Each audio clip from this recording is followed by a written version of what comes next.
C'est un tournant absolument majeur. Pour la première fois depuis l'invasion à grande échelle de l'Ukraine par la Russie le 24 février 2022, les présidents russes et états-uniens ont échangé directement sur la possibilité de mettre fin à la guerre en Ukraine, et ce, sans avertir l'Union européenne, l'OTAN ou même l'Ukraine. Alors, qu'est-ce que Trump et Poutine se sont dit? Pourquoi cet échange bouleverse la situation? Salut, c'est Hugo, j'espère que vous allez bien. C'est donc le sujet à la une des actualités du jour, une nouvelle fois exceptionnellement en voix off. Je reviens avec la caméra lundi.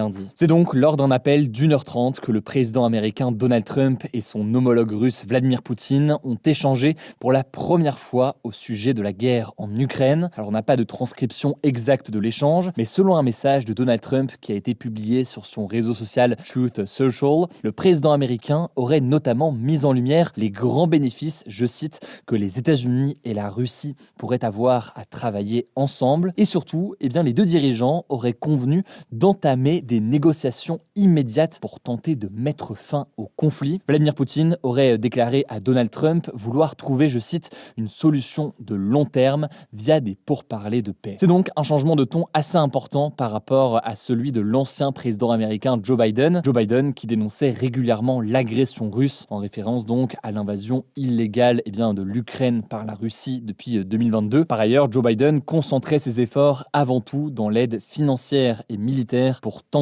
d'aider l'Ukraine à repousser l'armée russe de son territoire. Mais Donald Trump donc ici s'adresse à Vladimir Poutine comme un futur partenaire avec qui il pourrait dialoguer de manière simple et rapide pour trouver donc une issue à la guerre. Surtout qu'on en parlait encore il y a quelques jours, mais Trump a déclaré lors d'une interview sur Fox News cette semaine que l'Ukraine, je cite, pourrait être russe un jour. On est donc loin de la posture du précédent gouvernement américain. Par ailleurs, Trump a déclaré cela alors qu'il répétait vouloir sécuriser l'accès des États-Unis aux terres rares ukrainiennes en échange du soutien à l'Ukraine. On en parlait là aussi il y a quelques jours sur cette dimension et logique commerciale avec cet intérêt américain donc actuellement pour ces terres rares en Ukraine. Sauf que je le disais, cet appel a fait l'effet d'une bombe puisque ni l'Ukraine ni l'Union européenne n'ont été conviés à cet échange. Commençons donc avec la question de l'Ukraine. On vous en parlait hier. Trump a ensuite immédiatement appelé le président ukrainien Zelensky qui a donc en quelque sorte été mis devant le fait accompli de cet appel entre Trump et Poutine. Zelensky a d'ailleurs déclaré à ce sujet que ce n'était pas très agréable que Trump ait téléphoné au président russe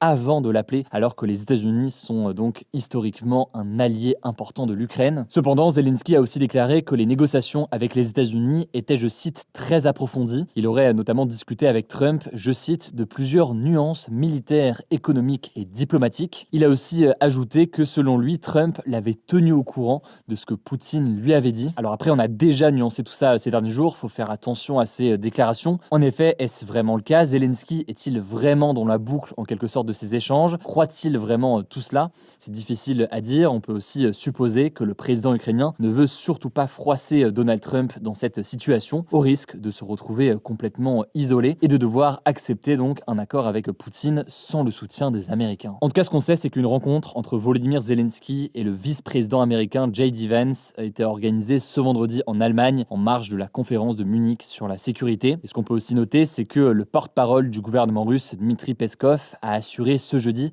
que l'Ukraine participerait aux pourparlers de paix d'une manière ou d'une autre, à voir donc quelle forme ça prend et à voir donc dans quelle position se retrouvent Zelensky et l'Ukraine au moment de ces discussions sur la paix. Alors on va parler maintenant rapidement de la situation de l'Union européenne et de la France. Pour rappel, l'Union européenne soutient massivement l'Ukraine depuis le début de la guerre et vit donc très mal le sentiment qu'un accord se joue sans eux et un accord qui potentiellement n'irait pas dans leur sens ni dans le sens de l'Ukraine qui se retrouverait donc seule face à Poutine et Trump. La chef de la diplomatie européenne, Kaja Kallas, a réagi estimant, je cite, qu'aucun accord dans notre dos ne fonctionnera. N'importe quel accord aura aussi besoin de la participation de l'Ukraine et de l'Europe. On peut d'ailleurs noter que les chefs de la diplomatie française, allemande, polonaise, espagnole, italienne, ukrainienne ou encore britannique se sont réunis à Paris ce mercredi soir pour réagir à ces déclarations de Trump et Poutine. Par ailleurs, selon le chef de la diplomatie espagnole, José Manuel Alvarez, je cite, « Le monde n'est pas une jungle et nous avons un ordre mondial fondé sur la charte de l'ONU. Cette charte, elle indique notamment que toute négociation de paix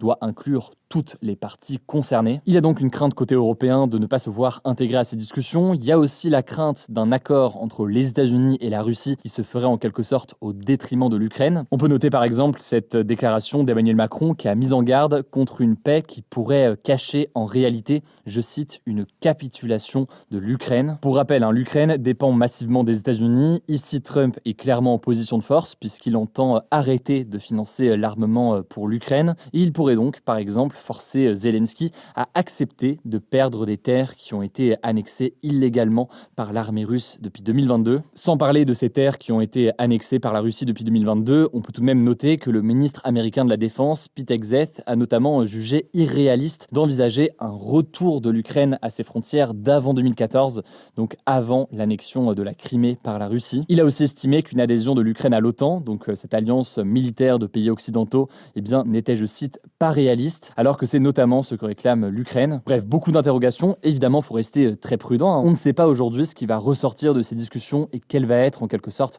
la posture de Vladimir Poutine. Mais ce qui est certain, c'est que côté européen, il y a cette crainte que tout cela soit perçu comme une victoire pour Poutine. Et un certain nombre de responsables européens craignent donc que cela fasse penser à Poutine qu'il peut ainsi envahir d'autres territoires à l'avenir. En tout cas, il y a eu des nouvelles déclarations ces dernières heures puisque le vice-président américain J.D. Vance a déclaré ce vendredi que l'Union européenne devrait participer aux négociations aux côtés des États-Unis, de la Russie et de l'Ukraine. On verra donc ce qu'il en est, sachant qu'en parallèle, Trump a évoqué une rencontre avec Poutine, probablement en Arabie Saoudite, mais sans donner de date précise. Même chose d'ailleurs du côté russe, où aucune modalité précise n'a été communiquée. Ni Zelensky, ni les responsables européens n'ont été mentionnés pour cette rencontre. On continuera donc évidemment à suivre la situation, mais ça me semble intéressant de faire un point aujourd'hui. C'est au passage l'un des nombreux sujets évoqués dans l'une des dernières interviews qu'on a publiées sur notre chaîne YouTube dédiée au grand format. C'est mon interview de l'ancien ministre des Affaires étrangères et ancien Premier ministre Dominique de Villepin. Il donne sa vision de la situation et notamment la question du poids de la France et de l'Union européenne par rapport aux États-Unis. Pour écouter cette interview, la chaîne YouTube des grands formats est en description. Autrement, c'est sur notre podcast où on publie les actus du jour et les interviews.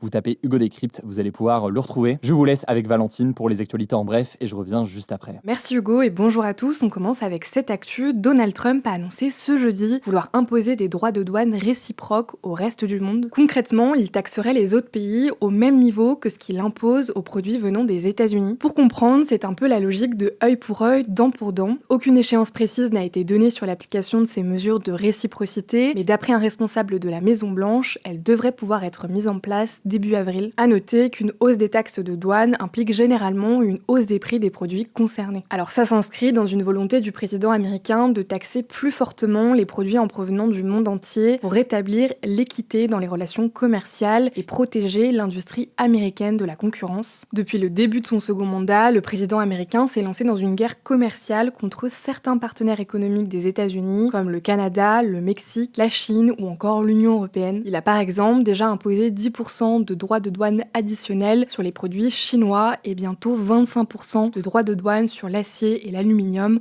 entrant aux États-Unis. Deuxième actu, le Hamas a confirmé ce vendredi que 3 nouveaux otages israéliens seraient libérés ce samedi. Ce lundi, le mouvement palestinien avait annoncé reporter jusqu'à nouvel ordre la prochaine libération d'otages israéliens prévue dans le cadre de la trêve à Gaza. Israël avait alors averti que 3 otages vivants devaient être relâchés samedi midi au plus tard, faute de quoi le cessez-le-feu prendrait fin. Finalement, le bureau du Premier ministre israélien a indiqué ce vendredi avoir reçu les identités des 3 otages israéliens qui seront libérés ce samedi en échange de prisonniers palestiniens. À noter que ce vendredi, le Comité international de la Croix-Rouge, qui a facilité les échanges d'otages et de prisonniers palestiniens entre Israël et le Hamas, s'est dit très inquiet des conditions de vie des otages retenus depuis plus de 16 mois à Gaza. Troisième actu, le pape François, âgé de 88 ans, a été hospitalisé pour une bronchite ce vendredi 14 février. D'après le Vatican, il souffre d'une inflammation des bronches depuis la semaine dernière et a été admis à l'hôpital Gemelli où avait notamment été soigné le pape Jean-Paul II. Depuis quelques années, la santé du pape François semble se dégrader suite à des problèmes de hanches, des douleurs au genou, plusieurs opérations et des infections respiratoires. Le chef de l'église catholique a été contraint à plusieurs reprises d'annuler sa participation à des événements ou de déléguer la lecture de ses discours. Il est également obligé de se déplacer en fauteuil roulant depuis 2022 et doit s'appuyer sur sa canne lors des rares moments où il est debout. Quatrième actu, l'ancien Premier ministre Jean Castex a été placé en garde à vue puis relâché ce jeudi dans le cadre d'une enquête pour détournement de fonds publics, faux et usage de faux. Selon BFM TV et Midi Libre, les accusations portent sur des faits datant de 2017 lorsque Jean Castex était président de la communauté de communes de Conflans-Conigo dans les Pyrénées-Orientales. La justice précise cependant qu'il n'y a pas de soupçon d'enrichissement personnel, donc Jean Castex n'est pas accusé de s'être enrichi en détournant de l'argent. Selon Jean Castex, l'enquête concernerait un dossier d'aide économique à une entreprise dans laquelle il n'avait aucun intérêt personnel. L'ex-premier ministre a été relâché après 10 heures de garde à vue, aucune mise en examen n'a été prononcée dans ce dossier et l'enquête se poursuit d'après le procureur de Perpignan. 5e actu, Apple est accusé de collecter massivement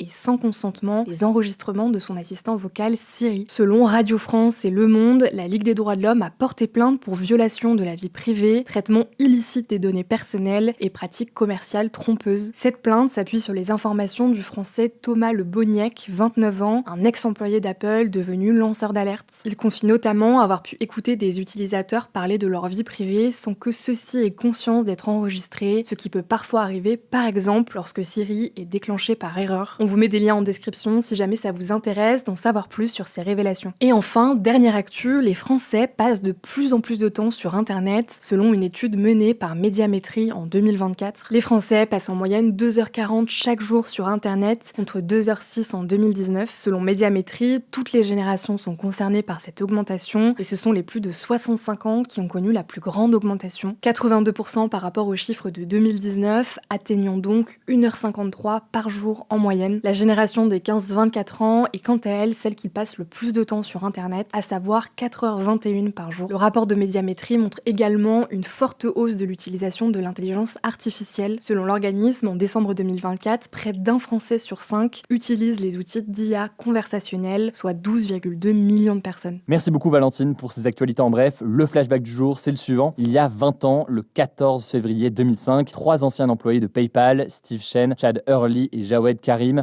lançaient YouTube. Alors YouTube à l'origine, c'était un site pour partager des vidéos personnelles. D'ailleurs, la toute première vidéo jamais publiée, c'était Me at the Zoo, donc moi au zoo. C'est une vidéo de 18 secondes publiée par Jawed Karim, l'un des fondateurs donc. YouTube a été racheté par Google en 2006 pour 1,65 milliard de dollars. C'est aujourd'hui le deuxième site le plus visité au monde après Google, avec plus de 2,5 milliards d'utilisateurs mensuels. Et de mon côté, cette année, on va aussi fêter les 10 ans de cette chaîne YouTube. Ça fait très bizarre de dire ça comme ça. Merci d'être chaque jour plus nombreux à suivre ce format, en tout cas sur YouTube ou en podcast. Ce week-end, on a une nouvelle interview qui sort sur notre chaîne dédiée au grand format. Je vous l'ai dit, vous savez où les retrouver. Merci pour votre confiance. Prenez soin de vous, prenez soin de nos proches. Et puis on se dit à lundi pour le retour des actus.